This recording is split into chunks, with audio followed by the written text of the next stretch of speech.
नमस्कार, स्वागत है आपका। आप देख रहे हैं हर तस्वीर में कहानी है।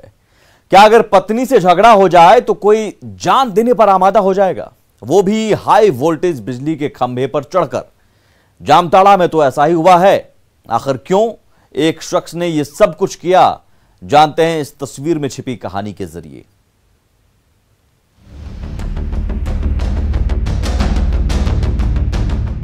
बिजली के खंभे पर चढ़ा एक शख्स और उसे नीचे उतारने के लिए इकट्ठी भीड़। क्यों ये शोर हो रहा है, क्यों ये शख्स पागलपन पर उतर आया है, तो जान लीजिए। ये हाई वोल्टेज ड्रामा चल रहा है जामताड़ा के नगरी गांव में। पोल पर चढ़ा ये युवक राजेश रविदास है, जो नशे की हालत में। इस शराबी का झगड़ा पत्नी से हो गया, फिर क्या था, एकदम से फिल्मी स्टाइल में ये चढ़ गया इस 21 फीट ऊंचे हाई टेंशन वायर वाले पोल पर। जैसे ही ये शख्स बिजली के पोल पर एकदम ऊपर जाकर बैठ गया, गांव के लोगों की भीड़ जमा हो गई। उसे मनाने की कोशिश हुई, नीचे उतरने को कहा गया, लेकिन वो कहां उतरने वाला था, कूदकर जान देने की बातें कर रहा था। लोगों ने इसकी तुरंत सूचना पुलिस को दी, जिसके बाद कुंडहित थाने की टीम मौके पर पहुंची और फिर शुरू हुई इस युवक को नीचे उतारने की कोशिश।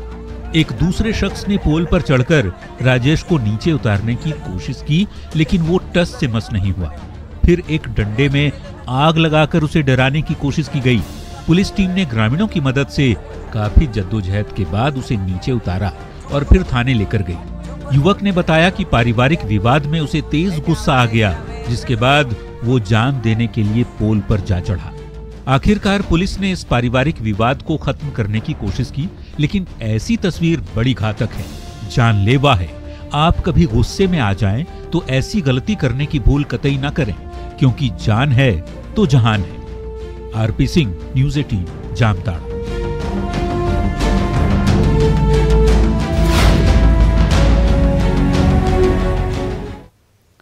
उत्तराखंड त्रासदी कई परिवारों पर आफत बनकर टूटा। समस्तीपुर के एक मजदूर नरेश दास भी हादसे के बाद से लापता हैं। तलाश जारी है, लेकिन अपनों के सब्र का बांध टूट रहा है। परिवार ने न्यूज़ 18 के जरिए सरकार से मदद की गुहार लगाई है। ये तड़प, ये आंसू,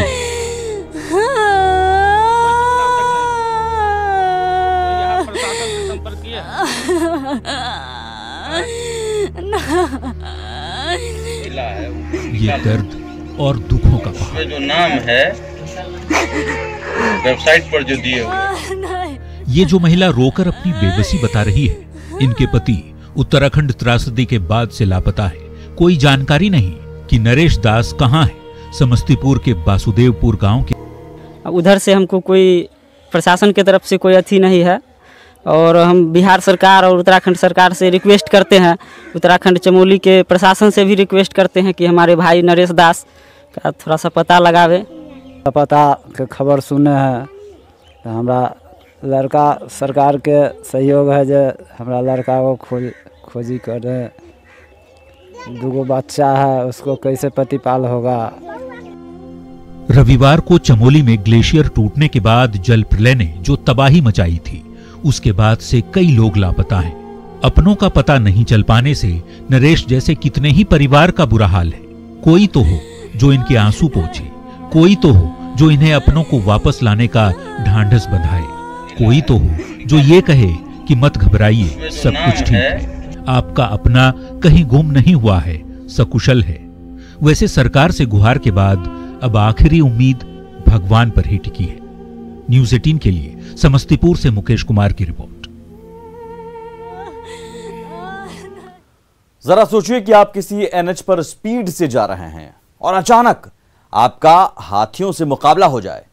सोचकर डर लग रहा होगा, लेकिन आपको हजारीबाग से आई तस्वीर दिखाते हैं, जहां बीच सड़क पर गजराज का झुंड निकला और फिर लोग सेल्फी लेने लगे।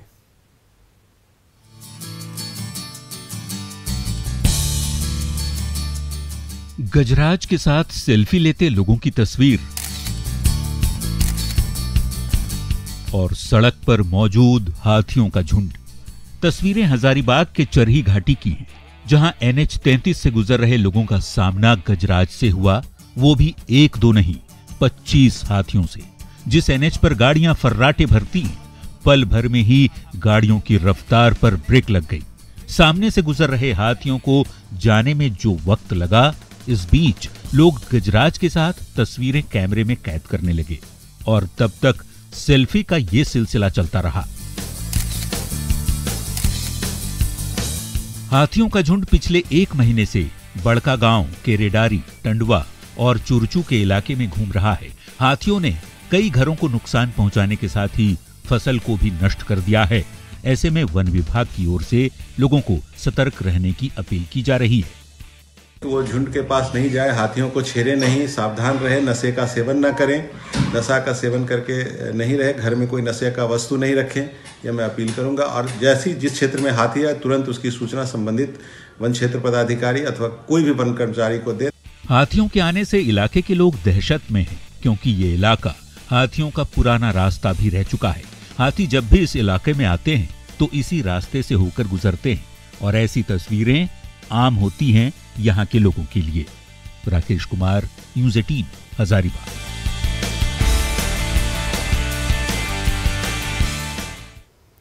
एक बेहद मार्मिक तस्वीर घाटशिला से आई है, जहां एक मां को उसका बिछड़ा बेटा करीब 1 साल बाद मिला।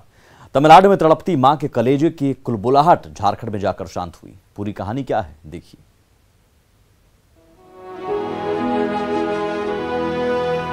जरा दिल पर हाथ रखिए और पूछिए, आप अपनी माँ को दिन में कितनी बार याद करते हैं?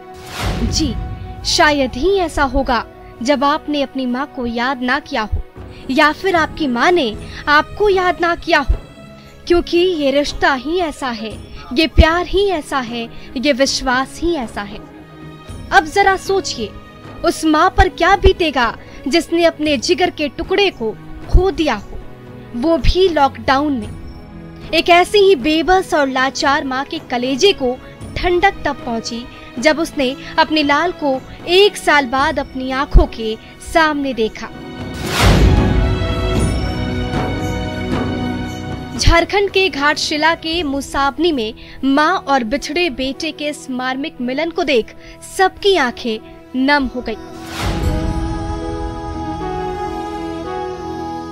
पिछले साल लॉकडाउन में चेन्नई की रहने वाली महालक्ष्मी दुरई का खोया लाल आखिरकार झारखंड में मिला। பாம்பே எல்லா இடத்துலயும் பார்த்தேன், கிடைக்கல. இப்போ இவன் கிடைச்சி புறப்படி டில்லியிலேருந்து கிடைச்சி ஜார்க்கண்டில் கிடைச்சது. இப்போ எனக்கு சந்தோஷமா இருக்குது. அதுக்கு முன்னே ரொம்ப உடம்பு முடியாத ஆயிப்போச்சு। तमिलनाडु के पोनियामन की रहने वाली महालक्ष्मी दुरई का बड़ा बेटा नवीन पिछले साल लॉकडाउन में लापता हो गया था। मां ने खोजबीन तो शुरू की पर कुछ पता नहीं चल सका। लापता नवीन मुसाबनी के टेम्पो स्टैंड में रहता था। तमिल भाषा में एक सब्जी दुकानदार ने उससे बात की तो पता चला कि वो तमिलनाडु का रहने वाला है। तब आसपास के लोगों ने जानकारी मिलने पर महालक्ष्मी दुरई को फोन लगाया और एक बेबस माँ को उसका लाडला मिल गया। जब आया उस टाइम उसका हुलिया एकदम बिखरा हुआ था, दाढ़ी था लंबा, बाल पूरा जटा हुआ था। आया टेम्पो स्टैंड में, वो कोना में उसको हम लोग जगह दिया। जगह देने के बाद उसका खाने पीने का सारा अरेंजमेंट टेम्पो स्टैंड का कलेक्शन करके करवाया, उसका रहने का व्यवस्था किया। उसके बाद आस्ते आस्ते जब जानकारी मिला कि साउथ इंडियन है, बाद में हिंदी समझता नहीं है, साउथ इंडियन है, तो मैं बाबू भाई और अन्ना को बुलाया, मद्रासी में बात करवा के इसका घरवाला से वीडियो कैमरा करवाया। वीडियो कैमरा में जब उसका माँ भाई से भेंट हुआ, भेंट होने के बाद वो लोग बोला, हाँ रे भाई बहुत दिन पहले भटक गया था, इसका माइंड थोड़ा डिस्टर्ब है, तो इसको किसी तरह हम लोग यहाँ से आप लोग ले जाइए, हम लोग यहाँ सुरक्षित रखा है। अपने कलेजे के टुकड़े को निहारती, उसे प्यार करती ये माँ आज खुशी के आंसू रो रही है।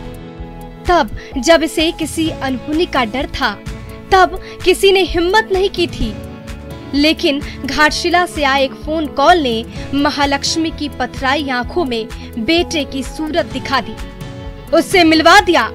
अब इस माँ को कुछ नहीं चाहिए, क्योंकि लाडला जो साथ है। प्रभंजन कुमार, न्यूज़ 18, झारखंड। और अब आपको राजधानी पटना स्थित एक ऐसे संस्थान की तस्वीर दिखाते हैं जिसका इतिहास गौरवशाली रहा है। यही नहीं, ये एकलौता संस्थान है जहां से शिक्षित 2 विभूतियों को भारत रत्न मिल चुका है। और अफसोस, गौरवशाली इतिहास पर नाज करने वाला यह संस्थान 100 साल बाद भी सबसे पिछले पायदान पर है।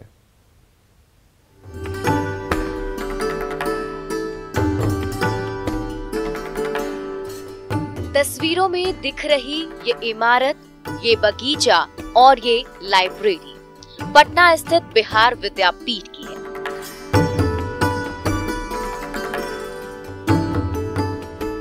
कुछ दिन पहले इसका शताब्दी समारोह मनाया गया था। 1921 में इसकी स्थापना इस उद्देश्य से की गई थी ताकि छात्रों को भारतीय संस्कृति की शिक्षा मिल सके, देश को तरक्की पर ले जाने वाले हाथ मिल सके। अपनी स्थापना के कई सालों तक यहाँ शिक्षा का माहौल काफी बेहतर रहा। यहाँ से जुड़ी 2 विभूतियां भारत रत्न से सम्मानित हैं। देश के पहले राष्ट्रपति डॉक्टर राजेंद्र प्रसाद और जेपी यानी जयप्रकाश नारायण। सारे लोग बिहार विद्यापीठ से कोई भी अछूता नहीं है और हम लोग को बहुत गर्व महसूस होता है कि हम लोग इतनी ऐतिहासिक जगह पे कार्य करते हैं। हम लोग मतलब बिहार विद्यापीठ में समझिए कि जो डॉक्टर राजेंद्र प्रसाद देश के प्रथम राष्ट्रपति से लेके जयप्रकाश नारायण, फिर मौलाना मजरूल हक सर, फिर हो गए ये ब्रजकिशोर सर, इन लोगों के मतलब ऐतिहासिक जगह पे हम लोग कार्य कर रहे हैं। हम लोग को बहुत खुशी महसूस होती है। स्थापना काल से ही इस संस्थान से डॉक्टर राजेंद्र प्रसाद का लगाव रहा। राष्ट्रपति पद से सेवानिवृत्त होने के बाद भी वे ठाठ बाट छोड़कर यहीं रहने पहुंचे और यहीं उन्होंने आखिरी सांसें भी ली। संस्थान का इतना गौरवशाली इतिहास होने के बावजूद ये कई समकालीन संस्थानों में आज पिछले पायदान पर है। 100 साल बीत जाने के बाद अब जाकर ध्यान देने की कोशिश की जा रही है और इसे आगे ले जाने की बात कही जा रही है। हम लोगों ने एक बहुत गौरवशाली भूमिका देखी है बिहार विद्यापीठ के स्वतंत्रता संग्राम में और रचनात्मक कार्यों में भी। यहाँ पर खादी का महाविद्यालय भी चला, विश्वविद्यालय तो यहाँ था ही, और विश्वविद्यालय ऐसा था, मतलब विद्यापीठ एक विश्वविद्यालय था जिसमें 2 भारत रत्न यहाँ के हुए। संस्थान को संवारने और आगे बढ़ाने की बात चाहे जो भी कही जा रही हो, दावे किए जा रहे हो, लेकिन सच्चाई यही है कि बिहार विद्यापीठ आज उस कतार में शामिल नहीं जहां गुजरात विद्यापीठ और काशी विद्यापीठ मुकाम बना चुका है। देखना होगा कि देश के महापुरुषों से जुड़े इस संस्थान का कब तक कायाकल्प किया जाता है। न्यूज़ 18 के लिए पटना से रजनीश कुमार की रिपोर्ट।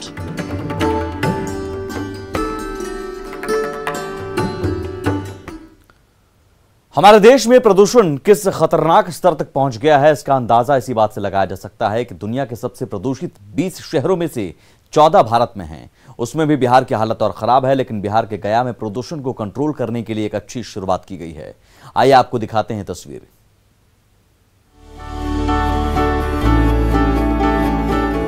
कहते हैं गया के विष्णुपद मंदिर में दाह संस्कार किया जाता है तो उन्हें मोक्ष की प्राप्ति होती है। शवदाह के लिए गया में ज्यादा भीड़ होती थी, लोगों को लंबे समय तक इंतजार करना होता था और प्रदूषण का स्तर बढ़ता था सो अलग। लेकिन अब इन समस्याओं का समाधान निकल चुका है। विष्णुपद मंदिर में 10 क्रीमेशन मशीनें लगाई जा रही हैं। इन मशीनों की खासियत ये है कि ये पूरी तरह से आधुनिक है और शवदाह की प्रक्रिया को तुरंत पूरा कर लिया जाता है, साथ ही प्रदूषित हवा को भी साफ करती है। ये IWC प्रोजेक्ट है। ये क्रीमेशन सिस्टम है। इसमें एक डेड बॉडी को जलाने के लिए 1 क्विंटल लकड़ी की आवश्यकता होती है और एक डेड बॉडी 1 घंटे में पूरा बढ़िया से जल जाता है। जलने के बाद से जो भी इसमें से आपका बैड हवा निकलता है, बैड एयर्स जो निकलते हैं, इसको हम टोटली एकदम फिल्टराइज कर देते हैं। यही नहीं, श्मशान घाट में इधर उधर गुमटी लगाकर दुकान चला रहे दुकानदारों के लिए 20 अस्थायी दुकानें बनाई जाएंगी।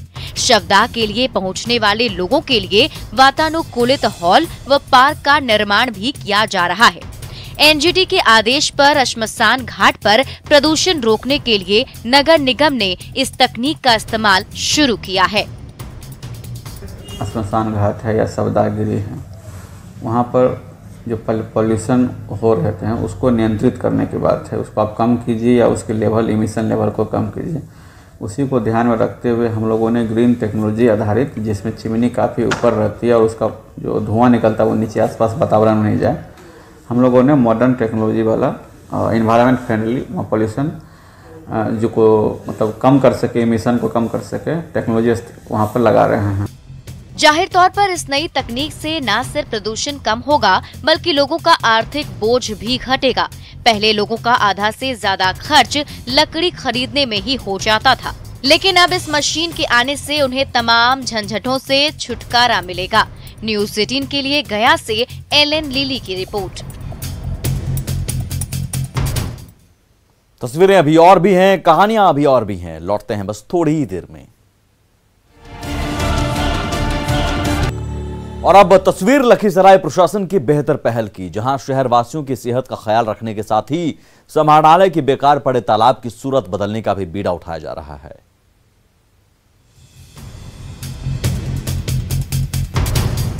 लखीसराय शहर में निर्माण की इन तस्वीरों को देख लीजिए। चारों तरफ से नई सीढ़ियां बनाई जा रही हैं, वॉकिंग ट्रैक भी बन रहा है। जिला प्रशासन की ओर से समाहरणालय के पास मौजूद पोखर के सौंदर्यीकरण का काम जोर शोर से चलाया जा रहा है।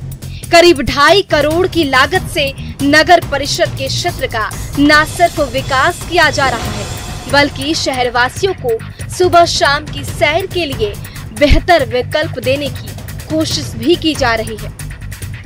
उसमें उसका उपयोग मॉर्निंग वॉकिंग के लिए प्लस जो बच्चे हैं उनके लिए या फिर कोई लोग पार्क में खास करके फूल पौधा और ये सारी चीज़ें लगाई जाएंगी जो गार्डन के रूप में उसका डेवलपमेंट भी किया जाएगा। और पॉन्ड भी है वहाँ पे, एक कैंटीन की भी व्यवस्था वहाँ की जा रही है जहाँ के लोग अगर आए तो उनको वहाँ पे स्नैक्स और रिफ्रेशमेंट दिया जा सके। दरअसल प्रशासन की ये पहल इसलिए भी क्योंकि शहर में लोगों के लिए एक भी मनोरंजन स्थल नहीं है।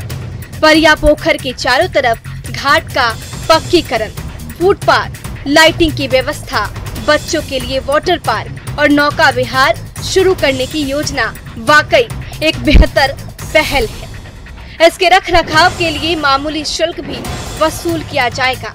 ऐसे में जहां इलाके की खूबसूरती बढ़ेगी तो वहीं लोगों के मनोरंजन के साथ रोजगार के अवसर भी पैदा होंगे। राकेश कुमार, न्यूज़ 18, लखीसराय। और इसी के साथ इस खास पेशकश में बस इतना ही, लेकिन आगे भी खबरों का सिलसिला लगातार जारी है। नमस्कार।